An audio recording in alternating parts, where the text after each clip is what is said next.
चलिए, अब एग्जाम में बच्चों को एक एक क्वेश्चन आया हुआ है यार नवंबर 21 में। ठीक है, क्या क्वेश्चन आया हुआ है नवंबर 21 में? Mike limited company incorporated in India and having its licence office at Singapore. Explain in detail meaning of foreign company and analyze as per provisions of Companies Act whether Mike Limited would be called as foreign company as it established a license office at Singapore. Sir googly क्या डालने की कोशिश की कि sir company तो India में incorporate हुई हुई है लेकिन इसका एक लाइसेंस ऑफिस है सिंगापुर में, तो सर क्या ये फॉरेन कंपनी होगी? सर पहले तो बताना फॉरेन कंपनी क्या होती है, फिर आपको ये बताना है कि सर हमारे पर्पसेस के लिए कंपनीज एक्ट 2013 के पर्पसेस के लिए फॉरेन कंपनी तो वो होती है which is incorporated outside India. ये कंपनी तो इंडिया में इनकॉर्पोरेट हुई हुई है। ठीक है, since Mike limited is a company incorporated in India, hence it cannot be called as a foreign company although it has a license office at Singapore। But sir ये incorporated तो India में हुई हुई है इसलिए ये फॉरेन कंपनी नहीं है, हमारी इंडियन कंपनी ही है। सर बोलो समझ में आ गया? इतना मतलब है ना, सिंपल सी चीज में बच्चे को कॉम्प्लिकेट करने की कोशिश कर दी कि यार नंबर कैसे लेके जाए। ये तो हो गया हमारे फॉरेन कंपनी का क्वेश्चन। अब एक सेकेंड पॉज कीजिएगा, मैं आपको और थोड़े से क्वेश्चंस कराता हूँ।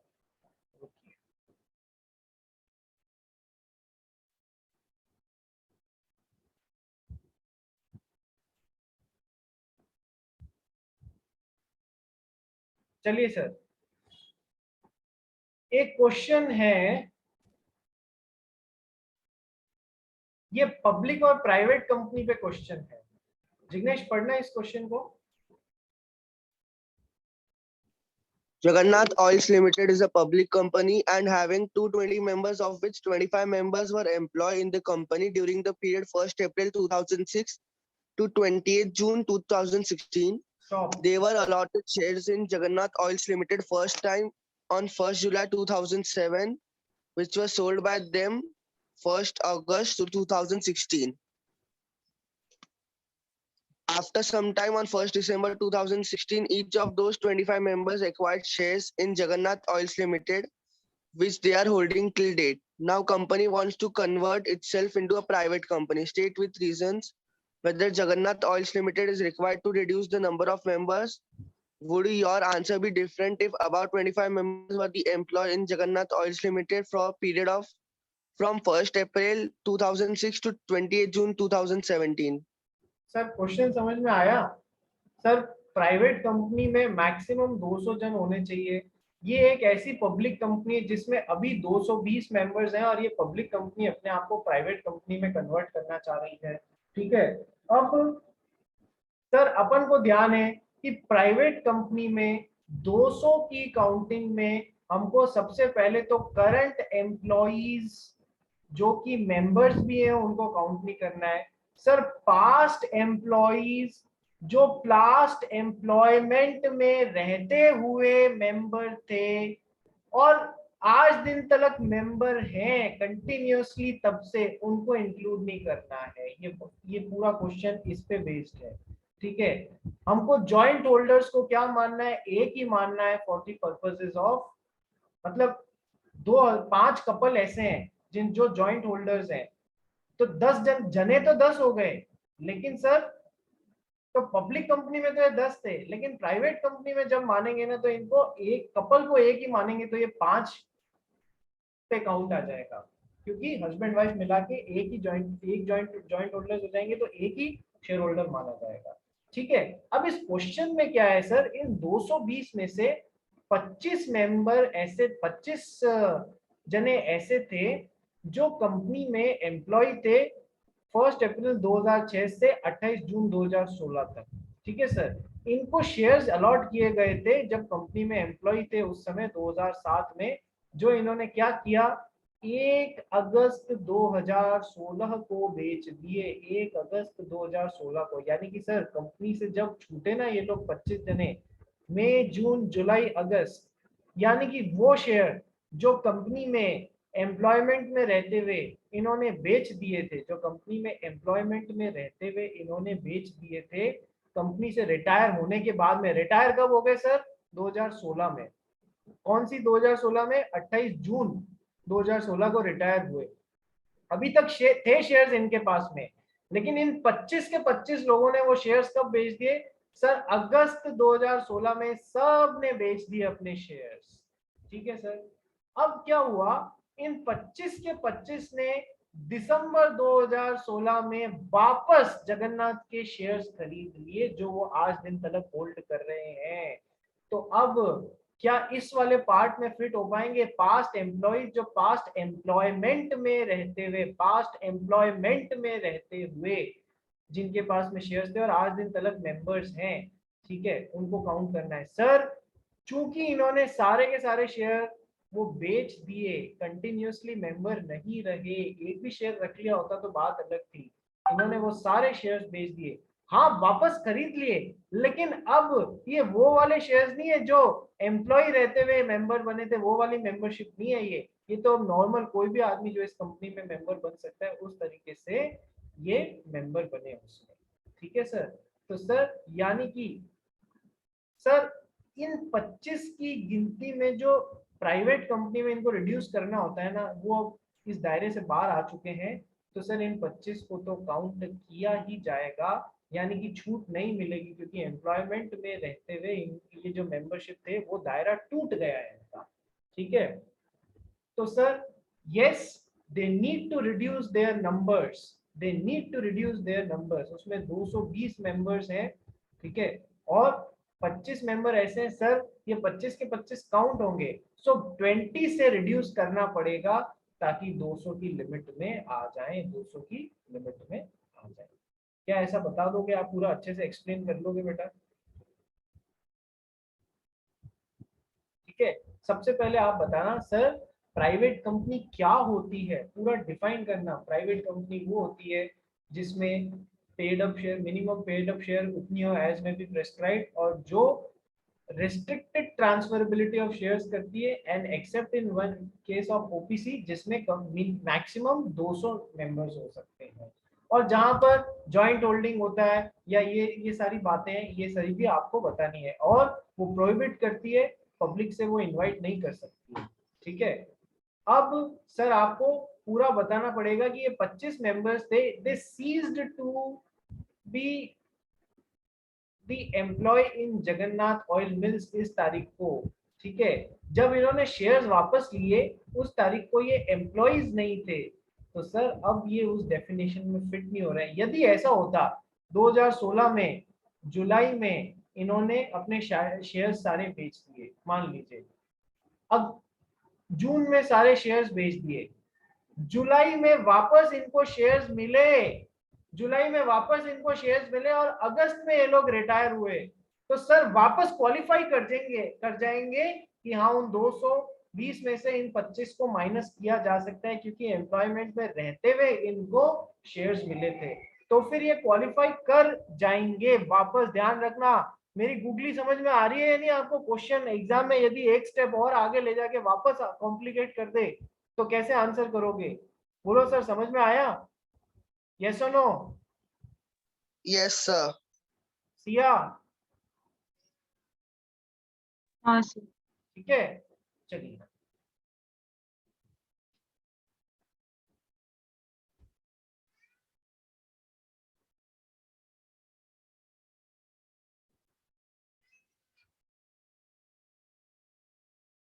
अब जिग्नेश इसको एक बार पढ़ लेना। Following the provisions of Section 268, 25 members were employees of the company but not during present membership, which was started from 1st December 2016. That is after the date on which these 25 members were ceased to be employed in Jagannath Oils Limited. Hence, they will be considered as members for the purpose of the limit of 200 members. The company is required to reduce the number of members before converting it into private company. Sir करना पड़ेगा क्योंकि इन्होंने membership बीच में छोड़ दी थी, उस दौरान employ नहीं थे। ठीक है। अब वापस मेंबर बने हैं, जब वापस बने तो एम्प्लॉय नहीं थे, तो अब सर वो रिडक्शन में काउंट नहीं होंगे और इनको एक्चुअल में अलग से रिड्यूस करना पड़ेगा। ठीक है। ऑन दी अदर हैंड पर On the other hand, if those 25 members were ceased to be employed on 28 June 2017, they were employed at the time of getting present membership. Hence, they will not be counted as members for the purpose of the limit of 200 members, and the total number of members for the purpose of this subsection will be 195. Therefore, Jagannath Oils Limited is not required to reduce the number of members before converting it into a private company. Sir second question क्या है इनका second question है ध्यान से देखना, would your answer be different if the above 25 were employees in Jagannath Oil Mills Limited from period 1 अप्रैल 2008 से 28 जून 2017 तक? तो सर जब छोड़ा तब वो मेंबर थे, जब वो एम्प्लॉइज भी थे और मेंबर भी थे, तो फिर तो सर इन 25 को रिड्यूस करना ही पड़ेगा। ठीक है, दोनों तरीके से पूछा है, दोनों तरीके से आंसर देना। ये हो गया आपका पब्लिक और प्राइवेट लिमिटेड पे क्वेश्चन हो गया। अब एक क्वेश्चन अपन और करते हैं, एक क्वेश्चन और करते हैं अपन, just give me a second. मजा आ रहा है ये क्वेश्चंस करने में, एग्जामिनेशन आरटीपी एमटीपी में आए हुए हैं ये क्वेश्चंस। होल्डिंग सब्सिडियरी पे क्वेश्चंस करते हैं। चलो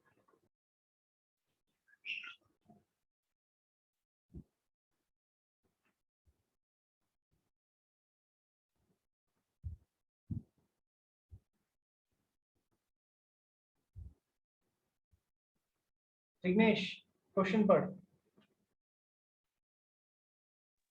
The paid-up capital of RAM Private Limited is rupees 10 crore in the form of 7 lakh equity shares of 100 rupees each and 3 lakh preference shares of 100 rupees each. Lakhan Private Limited is holding 3 lakh equity shares and 3 lakh preference shares in RAM Private Limited. State with reason whether RAM Private Limited is a subsidiary of Lakhan Private Limited. Sir यहाँ पर shares के हिसाब से दे दिया है, shares के हिसाब से दे दिया है। एक इसमें एक ट्विस्ट और डाल दिया है, whether preference shares are having voting rights or not, whether preference shares are having voting rights, क्या उनके voting rights को उनको कंसिडर करना है। ठीक है, एक बार इस देखो, एक राम प्राइवेट लिमिटेड है, इसमें 10 करोड़ रुपए की total paid up share capital है, 7 लाख इक्विटी शेयर्स है और 3 लाख प्रेफरेंस शेयर्स है। ठीक है सर, समझ आ गया। अब Lakhan private limited is holding 3 lakh equity shares. Sir Lakhan is holding 3 lakh equity shares and 3 lakh preference shares, 3 lakh equity shares and 3 lakh preference shares in RAM। ठीक है, तो आपने रीजन से बताइए क्या राम जो है वो लखन की सब्सिडियरी हो गई। ठीक है, तो सर आपको सबसे पहले बताना है सर होल्डिंग और सब्सिडियरी कंपनी का रिलेशनशिप क्या है, कि सर जो बोर्ड ऑफ डायरेक्टर्स या total voting power either at its own और टुगेदर विद वन और मोर सब्सिडियरीज। ठीक है सर, तो ये होती है होल्डिंग और सब्सिडियरी। और बोर्ड ऑफ डायरेक्टर्स पे कंट्रोल पे कंपोजिशन का मतलब क्या है, और ये देखो, ये जो अपन ने एक्स्ट्रा समझाया था ना, बोर्ड ऑफ डायरेक्टर्स पे कंपोजिशन का मतलब होता है मेजॉरिटी अपॉइंट करने का राइट। ठीक है, now it is to be noted that preference share capital will also be considered if preference shareholders have same voting rights as equity shareholders, तो ही उनको कंसिडर करना है। एग्जाम में क्वेश्चन चुप है तो भैया आप चुप मत रहना, एग्जाम में क्वेश्चन चुप है तो आप चुप मत रहना।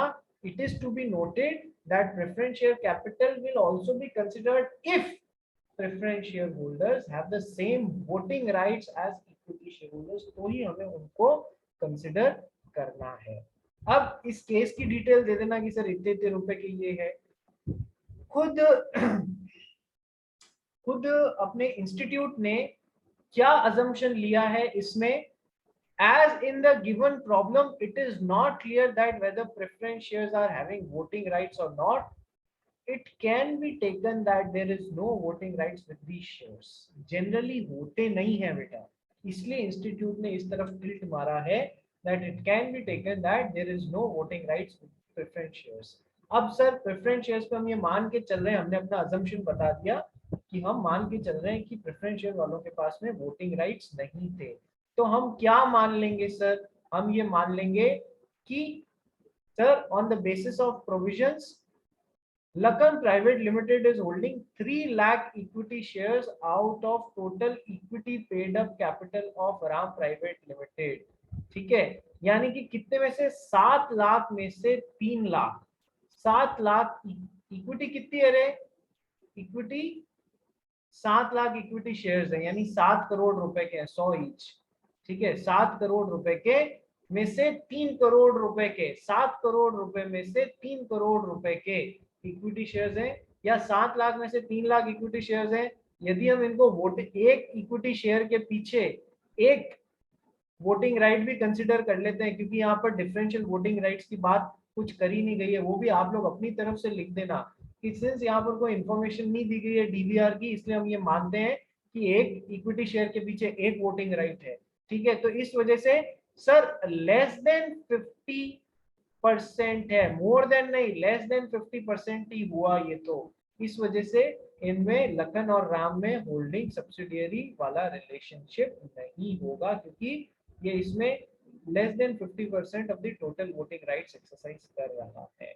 जो यदि गलती से प्रेफरेंस शेयर होल्डर्स वालों के पास में भी वोटिंग सेम वोटिंग राइट्स होते, तो फिर सर 10 लाख में से 3 + 3 6 लाख हो जाता, ग्रेटर देन 50% हो जाता, तो फिर लखन और राम में होल्डिंग सब्सिडियरी रिलेशनशिप हो जाता।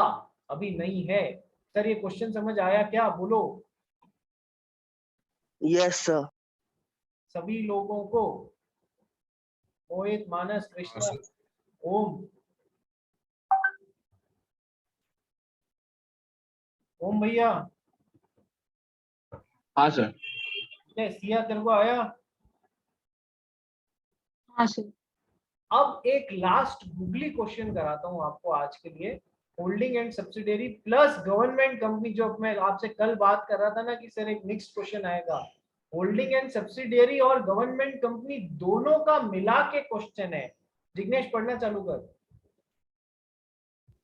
Narendra Motors Limited is a government company. Shah Auto Private Limited is a private company having share capital of 10 crores in form of 10 lakh shares of 100 rupees each.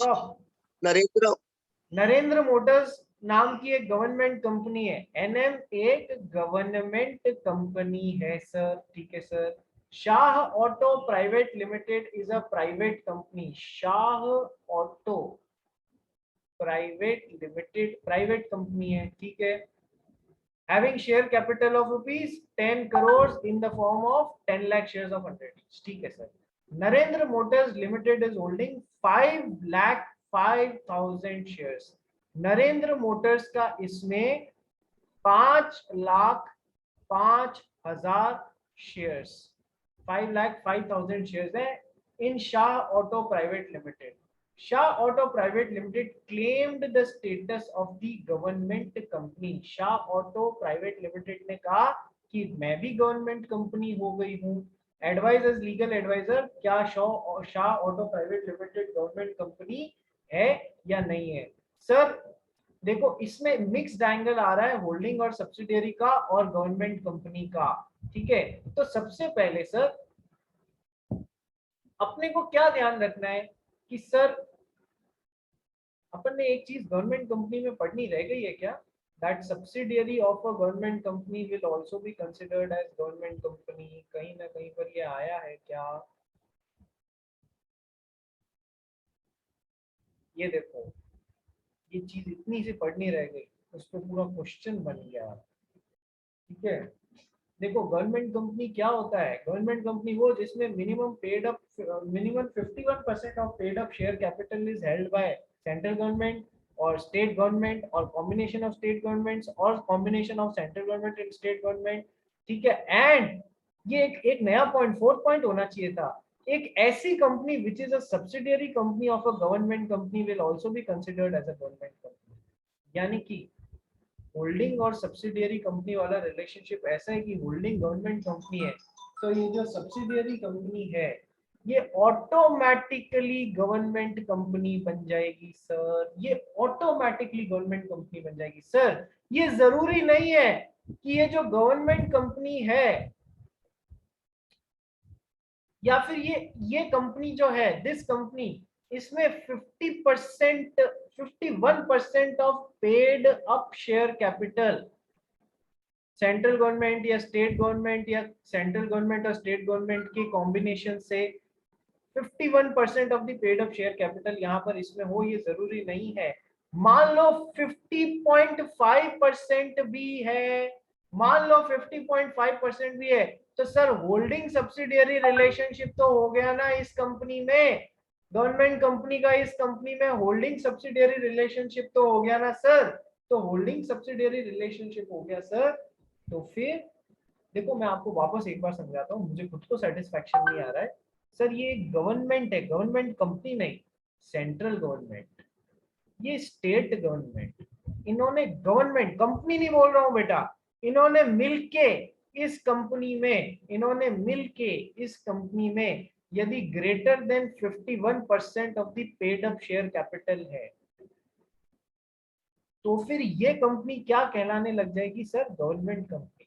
और यदि इस company ने DVR issue किए हुए हैं तो ये क्या हो जाएगा, greater than 51% of the, greater than 51% of the total voting power है, तो फिर वैसा मान लिया जाएगा कि तब ये गवर्नमेंट कंपनी कहलाएगी। अभी तक तो यहाँ गवर्नमेंट की बात हो रही थी, अब अपन क्या कह रहे हैं सर, एक गवर्नमेंट कंपनी है और ये दूसरी कंपनी है, इनमें यदि होल्डिंग सब्सिडियरी वाला रिलेशनशिप एस्टैब्लिश हो जाता है तो फिर वो ये कंपनी ऑटोमेटिकली गवर्नमेंट कंपनी कहलाने लग जाएगी। ठीक है सर, सर समझ में आ रहा है अभी तक, बोलो यस और no. Siya, Mohit, Siya and Mohit, yes sir. हाँ सर। ठीक है। अब यहाँ गवर्नमेंट की बजाय मैंने क्या कर दिया, government company. Sir holding subsidiary के लिए कैसे हो सकती है, या तो composition of control over board of directors, या फिर इस कंपनी का इस कंपनी में greater than 50% of the total voting rights. यहां पर अब ये शॉर्टकट बन गया, शॉर्टकट बन गया, greater than 50% of the total voting rights से भी तो होल्डिंग सब्सिडियरी हो जाता है, यहाँ 51% जाने की जरूरत नहीं होगी। ठीक है सर, तो अपना क्वेश्चन बोल रहा है सर, इस गवर्नमेंट कंपनी का, इस शाह, नरेंद्र मोटर्स हो गई गवर्नमेंट कंपनी और शाह मोटर्स प्राइवेट लिमिटेड हो गई, जिसमें गवर्नमेंट कंपनी की शेयर होल्डिंग है। सर कितनी है, सर हमारा क्वेश्चन बोल रहा है, हमारा क्वेश्चन बोल रहा है कि सर नरेंद्र, इसमें 5,05,000 शेयर्स हैं, यानी कि सर 10 लाख शेयर्स में से 5,05,000 शेयर हैं, यानी कि मैं वोटिंग राइट्स की बात करूं, टोटल वोटिंग पावर की बात करूंगा। अब मैं यहाँ होल्डिंग्स, देखो डायरेक्टली तो गवर्नमेंट कंपनी नहीं हो सकती क्योंकि गवर्नमेंट होल्ड नहीं कर रही, यहाँ होल्डिंग सब्सिडियरी रिलेशनशिप के थ्रू जाना पड़ेगा। डायरेक्टली तो 51% होता ही नहीं है। अब यहाँ हमको होल्डिंग सब्सिडियरी रिलेशनशिप एस्टेब्लिश कर दें तो भी Shah private limited government company कहला जाएगी।